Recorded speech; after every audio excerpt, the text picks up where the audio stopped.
ఈ కేసు వేయడంలోని మూల అంశం ఏంటి? ఎందుకు కేసు వేశారు?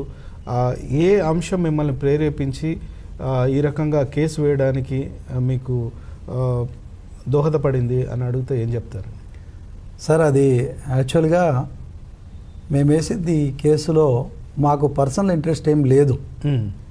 ఎందుకంటే ఒక వ్యక్తి చనిపోయాడని ఆ వ్యక్తి గురించినటువంటి వీడియోస్ చూస్తే అతను ఇచ్చిన స్టేట్మెంట్, తనకు తాను ఏమన్నాడంటే నాకు కులం లేదు, మతం లేదు, కులం లేదు, మతం లేదు అని చెప్పినటువంటి అతనికి అన్ని కులాల నుంచి అన్ని మతాల నుంచి మద్దతు రావడము, అంతమంది రావడము, అది నాకు ఆశ్చర్యం అనిపించింది. ఓకే. రెండవది, ఎవరైతే ఈ కేసుకు సంబంధించి మరి మా యొక్క హ్యూమన్ రైట్స్ యాంటీ క్రైమ్ అసోసియేషన్కి సంబంధించిన మెంబర్ నాగేశ్వరరావు గారు ఉన్నారు. ఆయన ఆ రోజు హాస్పిటల్కి వెళ్ళాడు, అక్కడ చూశాడు. అది చూసి అతనికి అది యాక్సిడెంట్ కాదు, ఎందుకంటే యాక్సిడెంట్ అయితే ఈ రకమైనటువంటి గాయాలు అవ్వవు, అతనికి అనుమానం వచ్చింది. తర్వాత ఆయన అక్కడి నుంచి ఏదైతే యాక్సిడెంట్ స్పాట్ ఉందో అక్కడికి వెళ్ళి చూశాడు. అక్కడ కూడా అవి సీన్ ఆఫ్ ఇన్సిడెంట్ చూస్తే ఇది యాక్సిడెంట్ లాగా లేదు అని చెప్పి ఆయన నాకు ఫోన్ చేసి ఏమంటే చెప్పడం జరిగింది. సో ఏం చేద్దామంటే ఏం జరుగుతుందో వేచి చూద్దామని చెప్పేసి నేను అతనితో మాట్లాడాను. ఎందుకంటే మాదొక human rights anti crime association అనేది ఉంది. ఇది ఒక కులం ఒక మతం వాళ్ళు చనిపోతే రెస్పాండ్ అవ్వాలని ఒక వర్గం వాళ్ళ కోసం మేము పనిచేసేది కాదు. ఓకే. అన్ని వర్గాల వారికి, అన్ని కులాల వారికి, ఎవరికి అన్యాయం జరిగినా మేము స్పందించవలసిన బాధ్యత మాకుంది. అందులో భాగంగా ఛత్తీస్గఢ్కి వెళ్ళాము, మణిపూర్కి వెళ్ళాము. మా వంతు మేము చేయగలిసిన మా పనులు మేము చేశాము. బీరేన్ సింగ్ మీద కూడా మేము సుప్రీంకోర్టులో కంప్లైంట్ ఇచ్చాం. మణిపూర్ సీఎం, మాజీ సీఎం మీద అక్కడ కంప్లైంట్ ఇచ్చాము. ఆ విషయాలన్నీ కూడా తెలుసు. అయితే ఇక్కడ జరిగినటువంటి విషయం ఏంటంటే ఆ డెత్ అనేది వాళ్ళు చెప్పినటువంటి యాక్సిడెంట్ అనేది ఏదైతే ఉందో అది యాక్సిడెంట్ కాదు, ఇది మర్డరే అని చెప్పేసి మా హ్యూమన్ రైట్స్ మెంబర్ అయినటువంటి నాగేశ్వరరావు ఆ రోజు కన్ఫర్మ్ చేసుకొని ఆ రోజు సిఐ గారికి చెప్పారు. ఓకే. అంటే ఇన్సిడెంట్ జరిగిన ప్లేస్కి వెళ్ళి అవును జరిగిన అఫెన్స్ ఏదైతే ఉందో దాని మీద ఆబ్జెక్షన్స్ ఉన్నాయంట. ఆయన అవన్నీ చూశాడు, చూసి పరిశీలించి సార్ ఇది మర్డర్ సార్, ఇది యాక్సిడెంట్ కాదు సార్ అని మొత్తుకున్నాడు. బట్ అక్కడ ఉన్నటువంటి సిఐ గారు ఆయన్నే బెదిరించడం జరిగింది. ఇలాంటి పిచ్చి పిచ్చి వేసాలు వేయొద్దు, వేస్తే లోపలేస్తా అని చెప్పేసి ఆయన వార్నింగ్ ఇవ్వడం జరిగింది. సో ఎనీవే ఏదేమైనా సరే మీరు సైలెన్స్గా ఉండండి, చూద్దామని చెప్పేసి నేను చెప్పడం జరిగింది. ఆ రోజు నుంచి మేము అబ్జర్వ్ చేస్తున్నాము. ఓకే. ఈ పూర్వపరాలన్నీ కూడా పరిశీలిస్తున్నాము. ఆ తర్వాత జరిగిన పరిణామాలు, ఆ తర్వాత ఆ యొక్క మీడియాలో వచ్చినటువంటి వీడియోసు, ఆ సోషల్ మీడియాలో వచ్చినటువంటి ఫొటోసు, ఎవరైతే ఈ సర్క్యులర్ చేశారో అవి, ఆ యొక్క బైక్ను, ఆ బైక్లో చూపించిన ఫొటోస్ను, తర్వాత అంతకుముందే పోలీసు వాళ్ళు ఇవ్వకముందే ఇవన్నీ మీరు ఎవిడెన్స్గా సేకరించాం. అవన్నీ కూడా సేకరించాం. అవన్నీ సేకరించి మేము ఇది చాలా అనుమానాలకు ఉన్నాయి, దారితీస్తుంది, చాలా అంటే చాలా అనుమానాలు. వీటిని నివృత్తి చేయవలసిన బాధ్యత స్టేట్ గవర్నమెంట్ది, పోలీస్ డిపార్ట్మెంట్ది. ఓకే. అయితే ఆ పోలీస్ డిపార్ట్మెంటు వాటిని క్లారిఫై ఇచ్చే విషయంలో, ఫెయిర్ ఇన్వెస్టిగేషన్ చేసే విషయంలో వాళ్ళు సరిగ్గా చేయలేదు, ఫెయిల్ అయిపోయారు అనేది మాకు తెలిసింది. మేము ఆ విషయాన్ని వాళ్ళు ఇచ్చిన ప్రెస్ మీట్లో, పోలీసులు ఇచ్చిన ప్రెస్ మీట్లో, ఆ రోజు ఎస్పీ గారు ఇచ్చినటువంటి ప్రెస్ మీట్లో ఏమైనా ఇగో ఇలా వెళ్ళాడు, అగో అక్కడ దుమ్ములేసింది, ఇలా వెళ్ళాడు, అగో దుమ్ములేసింది, ఈ బండి మీద వచ్చాడు, ఇగో తాగి వచ్చాడు, ఏమన్నా ఓన్లీ తాగి వచ్చి యాక్సిడెంట్ అయిపోయి చచ్చాడని చెప్తున్నారు. కానీ ఆ గాయాలు ఎలా వచ్చాయి, ఏ గాయం ద్వారా చనిపోయాడు, ఎలా చనిపోయాడు, అసలు పోనీ ఈ వ్యక్తి చనిపోయాడు అనుకుంటే బండి పైన ఎలా పడ్డది, ఓకే, బండి కింద ఈయన ఎలా ఉన్నాడు, ఈ విషయాన్ని ఒక ఎల్కేజీ పిల్లాడిని అడిగినా కూడా అరే నాన్న ఇది యాక్సిడెంట్ రా అని చెప్తే వాడు నమ్ముతాడు? నమ్మడు.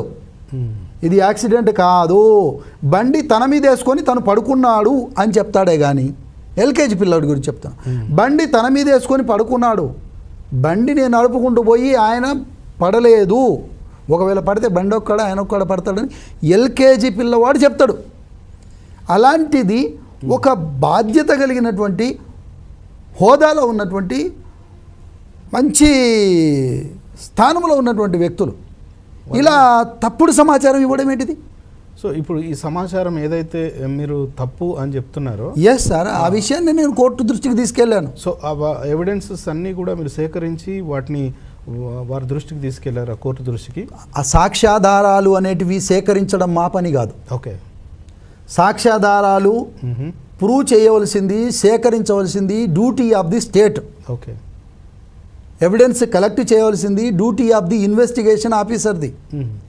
నేను ఎలా చేస్తాను? ఓకే. నాకు డౌట్ ఉంది, దాన్ని క్లారిఫై చేయవలసిన బాధ్యత నాకొక్కరికే కాదు. ఆ రోజు వచ్చిన జనాభా నేను చూశాను, రాజమండ్రిలో అలాగే సికింద్రాబాద్లో. ఆ రోజు ఆ ఫాలోయింగ్ చూశాను నేను, మీడియాలో ఇది టీవీలలో వచ్చినప్పుడు చూశాను. అంత జనాభా వచ్చారు. అందరు అనుకుంటారు అది క్రిస్టియన్స్ అనుకుంటారు. తప్పు. వచ్చిన వాళ్ళు అందరు క్రిస్టియన్స్ కాదు. ఓకే. అందులో హిందువులు ఉన్నారు, ముస్లిమ్స్ ఉన్నారు, క్రిస్టియన్స్ ఉన్నారు, ఈ మతాలు లేనటువంటి షెడ్యూల్డ్ ట్రైబ్స్ వాళ్ళు కూడా ఉన్నారు. ఓకే. ఎందుకంటే ఇక్కడ చాలామంది చూస్తారు, వాళ్ళను కూడా మత జాబితాలో చూస్తారు. కానీ కాన్స్టిట్యూషనల్ ఆర్టికల్ 342 వారిని మత జాబితాలో చేర్చొద్దని చెప్పింది. ఓకే. కానీ వీళ్ళు ఏం చేస్తారంటే మత గణనలలో తీసుకోపోయి వీళ్ళను కూడా మా మతం అని ట్రైబ్స్ మధ్య గొడవ పెట్టించాలని చూస్తారు. ఓకే. ఎందుకంటే బీయింగ్ నేను ట్రైబ్ కాబట్టి నా యొక్క ట్రైబ్ యొక్క కల్చర్ గురించి, నా యొక్క రైట్స్ గురించి నాకు తెలుసు కాబట్టి నేను మాట్లాడుతున్నాను. ఓకే. ఇది సార్. అయితే ఈ యొక్క సంఘటనలన్నీ చూసిన తర్వాత అది 100% మర్డరే అని పోలీసు వాళ్ళు కావాలనే తప్పుడు సమాచారం ఇస్తున్నారు. ఇంకోటి, అవునండి, ఈ ప్రజాస్వామ్య దేశంలో సార్ నాకు డౌట్ ఉంది, ఇది మర్డర్ కాదు సార్, ఇది యాక్సిడెంట్ కాదు, ఇది మర్డర్ సార్ అని చెప్పేసి వాళ్ళు అడిగినప్పుడు ఒకటి కాదు, రెండు కాదు, ఈవెన్ మన ఆంధ్ర రాష్ట్ర ముఖ్యమంత్రి గారు కూడా అడిగారు, ఏంటిది అది మర్డరా లేకపోతే యాక్సిడెంటా, త్వరగా తేల్చండి అయ్యా బాబు, మాకు పబ్లిక్ నుంచి ప్రెషర్ వస్తుంది, మా యొక్క గవర్నమెంట్ మీద బ్యాడ్ నేమ్ వస్తుంది అని చెప్తే వీళ్ళు చేతులు దులుపుకోవడానికి లేకపోతే ఈ కేసును వదిలించుకోవడం కోసం తాగిండు వచ్చిండు పడ్డాడు చచ్చిండు, తాగిండు వచ్చిండు పడ్డాడు చచ్చిండు. ఆ పర్సన్ ఎవరు? డ్రైవింగ్ చేసిన పర్సన్ ఎవరు? ఆయన డ్రైవింగ్ చేసిన పర్సన్ ఈయనే అని నువ్వెట్లా కన్ఫర్మ్ చేస్తావు? ఇన్వెస్టిగేషన్ ఆఫీసరు కన్ఫర్మ్ చేయలేడు. నేను అడుగుతున్న ప్రశ్న ఏంటంటే, ఇప్పుడు మీరు సీన్ ఆఫ్ ఇన్సిడెంట్ అన్నారు. Yes sir. సో అక్కడ జరిగిన లేకపోతే అనుమానాన్ని రేకెత్తించే విషయాలు ఏమున్నాయని మీకు చెప్పాడు ఆయన? ఎవరు సార్? నాగేశ్వరరావు గారు. నాగేశ్వరరావు గారు నాకు క్లియర్గా చెప్పారు, సార్ ఇది కొట్టి చంపేశారు, ఎందుకంటే ఇక్కడ కర్రలు ఉన్నాయి, కర్రలకు రక్తం ఉంది సార్, కర్రలు ఉన్నాయి, ఒక కాడ బండి ఉన్నది, ఒక కాడ మనిషి బండి కింద ఉన్నాడు సార్. ఓకే. మనము వీటి విషయాలు అంటే కోర్టు వీటన్నిటిని మళ్ళీ తిరిగి వీటన్నిటిని సేకరించి చేయాలంటే అవన్నీ లేకుండా, అంటే జరిగినప్పుడు ఆ విషయాలన్నీ అక్కడ మేము చూస్తే చాలా అంటే కొన్ని గంటల వరకు దాన్ని ప్రొటెక్ట్ చేసినట్టుగా కనబడలేదు. అది ఇంకోటి అక్కడ జరిగింది ఏంటంటే, ఎంటైర్ ఇన్వెస్టిగేషన్ ఏదైతే ఉందో, ఎప్పుడైతే ఇన్ఫర్మేషన్ తెలిసిందో అప్పుడు నువ్వు ఎఫ్ఐఆర్ చేయాలి.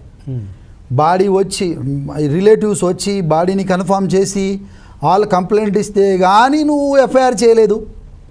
ఎందుకు ఆలస్యం చేసావు? నీకు ఇన్ఫర్మేషన్ ఎప్పుడు వచ్చింది? ఉదయం 8 గంటలకు 7 గంటలకు. నువ్వు స్పాట్ మీదకి వెళ్ళింది 8 గంటలకు లేకపోతే 7 గంటలకు. వెళ్ళినప్పుడు 10 గంటలకో 11 గంటలకో 12 గంటలకో 0 ఎఫ్ఐఆర్ చేయాలి, సుమోటోగా చేయాలి. మా కానిస్టేబుల్ వెళ్ళాడు, పలానా వాళ్ళు ఇన్ఫర్మేషన్ ఇచ్చారు, ఇదిగో ఇది రకంగా ఇచ్చింది, మేము ఇది యాక్సిడెంట్గా మేము నమ్ముతున్నాము అని చెప్పాలి. తర్వాత ఫ్యామిలీ మెంబర్స్ వచ్చిన తర్వాత సార్ ఇది మా వాళ్ళే అని ఐడెంటిఫై చేశారు. ఆల్రెడీ అక్కడ ఎవరు రామ్మోహన్ అనేట ఆయన వచ్చిండు, దాన్ని ఐడెంటిఫై చేశాడు. ఆయన దగ్గర నుంచి ఆయన కంప్లైంట్ తీసుకొని చేసుకోవచ్చు కదా. తర్వాత నువ్వు సస్పెక్ట్ డెత్ కింద దానికి ఆల్టర్నేట్ చేసుకోవాలి. ఓకే. అలా చేయకుండా ఎందుకు డిలే చేశారు? రాయబారాలు నడిపించారు అక్కడ. ఓకే. బాడీని మీరు తీసుకెళ్ళండి, కేసులు వద్దు, ఏమొద్దు, పోస్ట్ మార్టం వద్దు, ఏమొద్దు అని చెప్పేసి ఎందుకు చెప్పాల్సిన అవసరం ఏమొచ్చింది? అక్కడ చెప్పారని చెప్పి మా యొక్క మెంబర్ చెప్పారు.